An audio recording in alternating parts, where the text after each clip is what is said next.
Center field, going back is Gonzalez. It is gone! Two-run home run by Schwarber. Stays put, and there's a high fly ball. Deep right field. Harper watches it fly.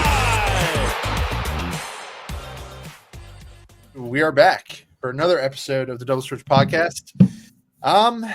Feels a little misplaced having this podcast right now after the Eagles just won the Super Bowl. Yeah. But Super Bowl's over, so it's baseball season. We're back. Let's Phillies, go Birds. Well, Phillies are up, credit where credit's on due. the docket. It is baseball season, and spring training this week. Big week for all those baseball fans. I know there's obviously football stuff going on still, but I'm looking forward to spring training. How are you doing, Johnny? I'm doing well. Still recovering from that great victory, that shellacking we saw on national television last night. That was great stuff out of our Eagles. I think it's perfect timing that we're passing the torch right over the Phillies right now. Another team that's going to win a championship this year. So I'm hype. I like that there's no gap between football season and baseball right now. And if any of you guys are looking for something to waste time until the parade Friday, listen to this spring training preview. We got some good stuff planned. Yeah, and if I'm speaking to the Phillies right now, it's your turn. It's your turn to bring the parade to Philadelphia. Spring training. Let's talk spring training. I guess we'll kind of do a spring training preview episode. Positional battles. There's certain players I want to talk about who are going to be just interesting to watch. Mm-hmm. But if you don't mind, could you cue the music? Oh, are we not doing the music anymore? Not doing that. No. Oh, sorry. I'm tired. I didn't listen to your pregame stuff. Do you have the banner? We got a banner for trivia time? It's all right. People know it's trivia time. All right, Johnny. This is a good one. So way back last year in March, there was an opening day roster. Could you tell me, out of everybody on that opening day roster, who had the lowest OPS on the Phillies?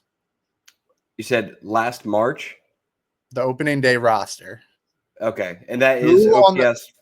Who had the lowest OPS with the Phillies out of everybody on the opening day roster last year? How long with the Phillies? No, minimum one at bat. In 2024. In 2024, they just were on the opening day roster. Does that make sense? Okay. So somebody who was called up, they don't count. Okay. Understood. Ooh, that is a good question. That's a good question, isn't it? Oh, especially when you did that minimum one at bat. That really opens the door. Just think about the roster. Think about the roster. I am, and I just think that it has to be Whit Merrifield. Is that your final answer? That is my final answer. Josh goes up 2-0. Who was it though? Whit Merrifield with a 572 OPS tore the cover off the ball with his mid 500s OPS. Garrett Stubbs was lower with a 558 OPS, but coming in last place was Christian Pache with a 557 OPS. And I did this trivia question because I wanted to highlight just how bad the Phillies bench was last year. Those were three guys on the opening day roster, and that's not even an MLB caliber bat really at any position. No, even if you combine all their strengths. We need more from the bench this year. I think it's a focal point. So let's kind of get into some of these positional battles. I'll let you start. Just point out which one that's at kind of the top of your list. Sure. Well, I think it kind of like you were just talking about, one of those guys involved there, Garrett Stubbs. He's entering an interesting situation this year where he has one minor league option remaining, and his predecessor, Rafael Marchand, has no minor league options available. So it could put the Phillies in a interesting situation where they might have to put Stubbs in AAA. So I am keeping an eye on that battle, and because I really think Rafael Marchand is going to get that spot. Yeah. I kind of have Garrett Stubbs fatigue, if I'm being completely honest. I kind I think a of want lot to of shake us it up have. a little bit. JT Realmuto was one of the players I was going to talk about come the players in March. His playing time is going to be much lower this year. And like I just said, Garrett Stubbs had a 558 OPS, 558. Yeah. There's players with slugging percentages that were higher than 558. And, he's a good defender. He's obviously a good clubhouse guy. But Andrew Knapp had a lot of the same qualities. We kind of Good point. chalked him up to being a good clubhouse presence, and it didn't matter to him. So why should we give Garrett Stubbs any more benefit of the doubt? At the end of the day, I think Marchand's probably a better receiver. And he's definitely earned the spot just as much as Garrett Stubbs has at this point. He looked really good last season. Really good arm behind the plate, and he can kind of hit too. I know it was a very, very short sample size, but I'm all for mixing it up. It's going to be weird seeing a veteran Garrett Stubbs in AAA, but that's roster management for you, and I'm not going to be super upset if Marchand's on the opening day roster. Yeah, no, I think the front office is going to view it very similarly to how you are. And just another point to add to that, we talked about last episode how there's going to be a gap between JT and presumably Eduardo Tait. And realistically, no one sees Garrett Stubbs as an everyday option, while people can envision Marchand as that everyday option for at least a year. I think they need to mold him for that. I think they need to get him ready to be able to start 120 games a year. Yeah. Yeah, this is actually a really good transition point. I don't want to save JT for later. Let's just start talk about JT right now, because we are going to have to come up with kind of a transition plan here. He's going to be one of the players. I'm really rooting for him to have a good spring here, because if he comes out and he's kind of limp with the bat, and he doesn't, we barely play him, we try to rest him a lot, it doesn't bode well for this upcoming season, and it doesn't bode well for the next couple of years, because like you said, the succession plan's a little farther down the road. If JT can come out and prove that he has some life left, I think the Phillies should probably consider, a two-year deal with him to kind of push the problem down the road. But the onus is going to be on JT to prove that he's healthy and he's still at least an average MLB catcher. 35 years old. I think this is going to be his 35-year-old season. That's really old in the catcher world, really old. And he's playing Father Time right now, and Father Time's undefeated. So let's see if he can keep it going for another round. Yeah, I'm not sure. I know a lot of you guys probably listen to other stuff too, but JT was talking to Jim Salisbury and company, and he, after just hearing him talk again, I think even if he has the same offensive season he did last year, I think they extend him for 2 years. I think he's that valuable, and now we have the best rotation that I have seen the Phillies assemble. In my personal opinion, I think it's better than that was 2011 rotation. But right. We'll save that debate for another day. Yeah, not trying to make a debate, but yeah, I just think I think he has security because of how valuable he is to the rotation. Yeah, and trading O'Hoppe a couple of years ago, that was the commitment right there. We committed to JT throughout his 30s at that point. But we need to know that he's going to help the team more than he's going to hurt the team going forward. So he's going to be a very interesting player. Let's go to my positional type thing that I'm going to be watching this spring. It's not the most exciting thing to talk about, but the last bench spot is going to be pretty interesting, because there's, in a perfect world, I think Weston Wilson's the best option for that spot, but it gets complicated again because roster management comes into play. Weston Wilson has options, I believe, and Buddy Kennedy does not, and Cody Clemens definitely does not. So do you kind of sacrifice the flexibility of the team? Weston Wilson, to his credit, mashed lefties, and we don't really have a guy off the bench who can kind of do that at this point. We got Max Kepler to play left field, but we've been talking for a long time about how we kind of wanted another righty bat. And, that should probably be Weston Wilson if you're trying to build the best team possible. But the other two guys are going to get kind of the benefit of the doubt here because use them or lose them type season for them. They're going to be placed on waivers if they don't make the opening day roster, and you don't want to lose players who you think can contribute. And it stinks for Weston Wilson because I think he's the most logical fit. Yeah, you laid that out pretty well. I think what gives Weston Wilson the edge is the fact that he has major league experience playing right field, left field, first base, second base, third base, and shortstop. To give Cody Clemens some credit, he's also played all those positions minus shortstop. Buddy Kennedy, to me, is the dark horse. I think he's pretty much out of the race already. I don't think he doesn't play the outfield. He has no professional experience playing the outfield. And I think versatility kind of takes him out of this one. And then when I was looking at the comparison between Cody Clemens and Weston Wilson, I expected to see that Weston Wilson mashes lefties and Cody Clemens does not. But Cody Clemens actually has reverse splits, which kind of blew my mind. He has a higher OPS against lefties than righties. Cody Clemens is a good hitter. He's a major league caliber hitter. Yeah. It's a shame that the team's kind of designed the way it is with Schwarber locking up the DH spot. And then you have to, especially Kepler being here, you have to kind of find a way to get some punch off the bench. He might be a casualty of just roster management come later in the year. And it's going to really stink to lose him if it does come to that.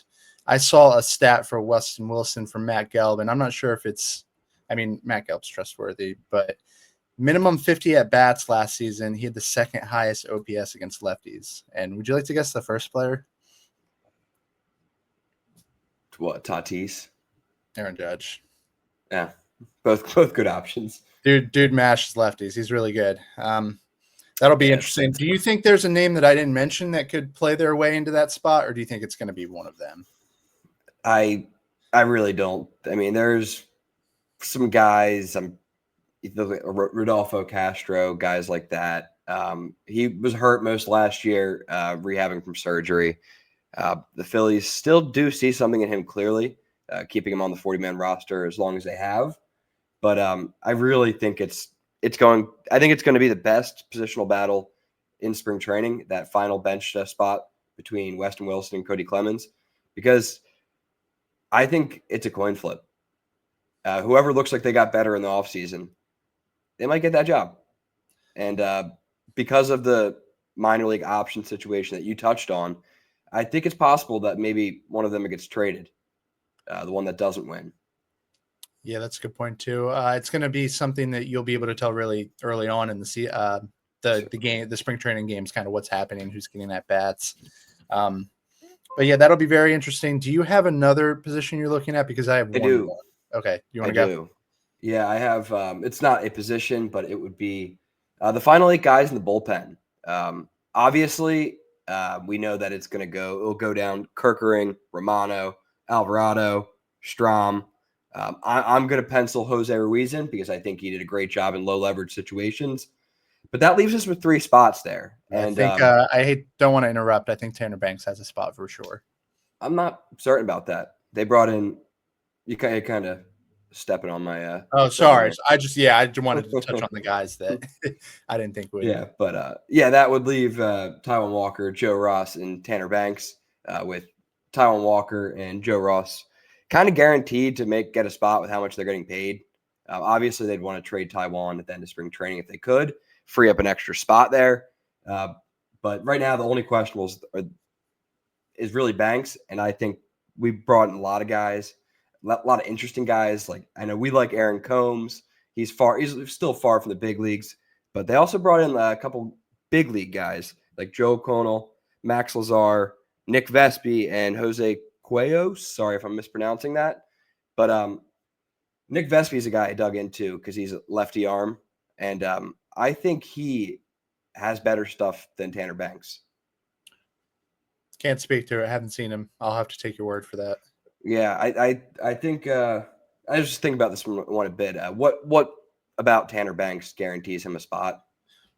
Well, the thing about Tanner Banks, he was brought here because he dominates lefties, and he came here and he didn't dominate lefties like he No. was when he was with Chicago. So something changed there. It's going to be a matter of him getting back to that level because like Strom's a high leverage guy at this point. You'd like to have another lefty earlier in the game that can kind of get guys out.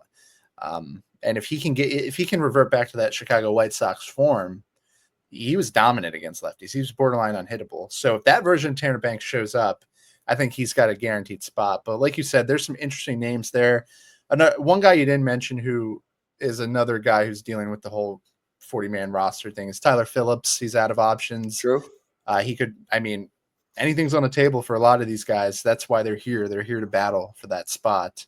And if he comes out looking really well, like he did for that first couple of weeks that he was up last season, I wouldn't rule him out. I think Joe Ross definitely has a spot, though. I know you put him in the maybe. I think he's making guaranteed money, so he's gonna have a spot. Yeah. I gotta say, after doing like some research, having Joe Ross and Taijuan Walker probably both in the bullpen makes it really hard for the fringe right-handed guys to like get a spot here, because it's pretty much guaranteed that Tanner Banks spot, if it's not him, it's another lefty, so they can be 4-4 lefties, righties. It'll be interesting to see. Yeah, that was the last position I was going to talk about. So let's just get into the players because I have a lot of players I'm going to be watching. Yeah. First off, you just mentioned his name. Taijuan Walker is going to have a lot of eyes on him this spring. Velocity, is it back? That's question number one. That's what everybody's going to be looking for there. Just, how does he look? Like, does he look like Taijuan Walker from a couple years ago, or is this still the same guy who could not get anybody out last year? He's going to be playing. I don't see a situation where he makes this Phillies team. I think he's going to be playing for other teams at this point. He's going to be showing teams like the Athletics or the Rockies or teams that, have just young, inexperienced pitching staffs that, someone might get hurt and they're willing to take on money. That's going to be what people are going to be looking for Taijuan Walker. I think that his opportunities here run out at this point. But, I hope he does look good because he's an innings eater with a couple back end rotation guys who we know have some injury concerns.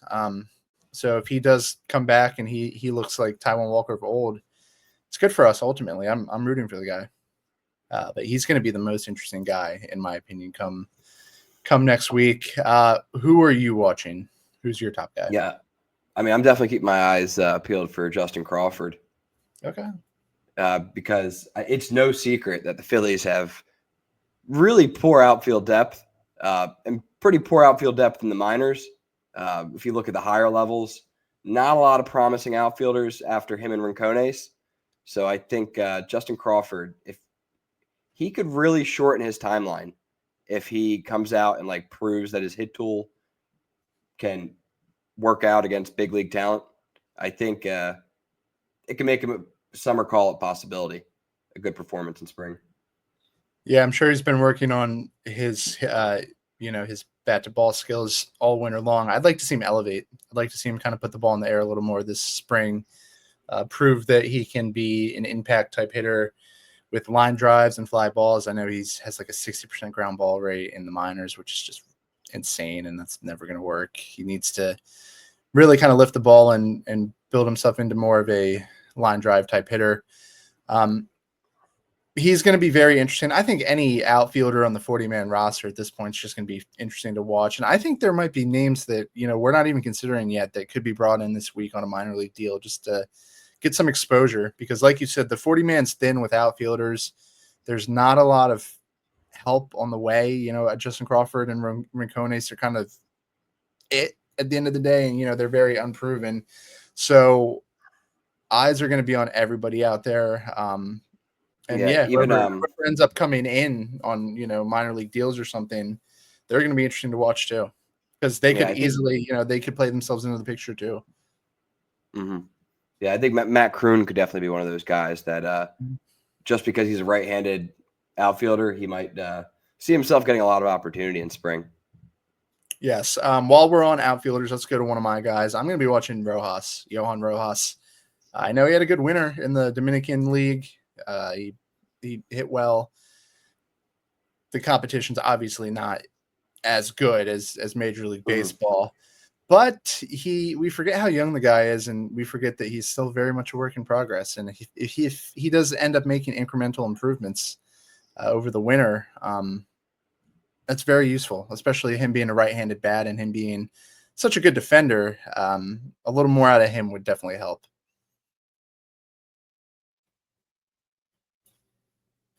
I guess I have a little poor Wi-Fi today. Sorry, folks. But if he cuts down even his like strikeout rate by 5%, you're going to see his average blow up a little bit, and it could make a huge difference to this team. Johan Rojas hitting 260 instead of what do you end the year at, like 230, 240, something like that. Yeah, that could be a huge difference to this team. Yeah. I got two more guys. Do you have anybody else you want to hit? No, those are my top guys I'm looking at. I'll hear yours. Okay, real quick. Two more guys. JT, we already talked about. He was one of them. And Jesus Luzardo. I'm really looking forward to seeing how he looks. We didn't get a healthy Luzardo last year. I'm sure the health reports came back good, or the Phillies wouldn't have done the trade. But if he comes out throwing 96, 97, 98, like he did, pre-injury and back in 2022, 2023, I'm going to get really pumped. And I'm going to be really all in on Jesus Luzardo if he looks good this spring. I think as you should be. Yeah, I think it's going to be very interesting to see how they handle his workload in spring training, because they definitely have a plan that's like very cautious. But I mean, I'm already eyeing up a Luzardo jersey just to spill deets here. Yeah, and I'm eyeing up the Jesus Luzardo in these fantasy drafts coming up. Change of scenery. He's healthy for the first time in a long time, and we forget that he's an ace when he's healthy. He is like a legit ace, and it's going to be cool seeing him in a Phillies uniform. But yeah, that's all I got for players I'm going to be watching. It's actually pretty boring, all things considered. I know in the past couple of years we've had big new additions. We were watching, positional adjustments, Bryce Harper to first base, stuff like that. Not this year. This year it's last bullpen spot and last roster spot, and other than that, it's just going to be soaking up the good vibes in Clearwater and just embracing the Phillies, who are finally back. They're back. Oh, Phils are so back. So back. Feels so good. All right. I think that's our spring training preview. You got anything else before we get on out of here? No, I'm happy that Clearwater is booming again, that the people are going to be on the lawn soon, that the double switch is going to be on the lawn in less than a month. This is the best time of the year. It's baseball season, and we just won a freaking Super Bowl. A lot to be happy about, folks. Go Birds and go Phils. Go Birds, go Phils, and we will be back soon with previews, player previews, right? We got pitchers, hitters, bullpen arms, all kinds of stuff to talk about this spring. But you guys will be hearing from us soon, and take care.